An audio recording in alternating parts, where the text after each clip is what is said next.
আসসালামু আলাইকুম guys, I ওনারা চাট গায়াবাও। এটা আমার ডেইলি ব্লগ, নিউ ব্লগ বা প্রতিদিন ব্লগ জিবে হন ওনারা ওনারা আইনি জানি ওনারা কনফিউজ আসলে আই কি দিম আই নিজনও জানি আসলে আর প্রতিনিয়ত জীবনত জিগিনি ঘটি যাই নাই ওনারা লো এটা শেয়ার করি। আশা করি ওনারা লাইক কমেন্ট শেয়ার এবং সাবস্ক্রাইব করিনি আর পাশে থাকবেন। এই দিনে গেলাম গই ওনার সিলভার স্পুনতেও কইলাম দে সিলভার স্পুনত যাইম এখন ইবই দেওয়া লাস্ট টাইম আই কি লইছ আর কত অদনত করে গানছ এই যে লইলাম বলে বিরিয়ানির পর অনেক ইসা মাছ ইসা মাছের পর কিন্তু গরু গোস্ত খাইতাম চাইলাম কিন্তু গরু গোস্ত ভাই এই যে এর আগে 2-3 বার খাই ফেললি ভাই পেটে ব্যথা করে আসলে আর লুয়ানো যার এগিন আসলে কিলে লইর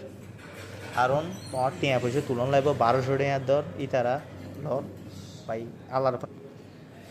এরপরও ভাই লন লাইব কিনলাই আল্লাহর পাইনে টিয়া বেশি লই ফেলার তো বেশি লইলেও ওগো জিনিস কি ভিতরে অনেক ডেকোরেশন যথেষ্ট ভালো আর ইতারা হানাও অসম্ভব রকম মজা আর যা হব যথেষ্ট ইতারা পরিবেশন গান যথেষ্ট ভালো ইতারার আপ্যায়নও খুব ভালো গিয়ে আসিল ওনারা আইনে ট্রাই করি তারণ আল্লাহ হাফেজ, আসসালামু আলাইকুম।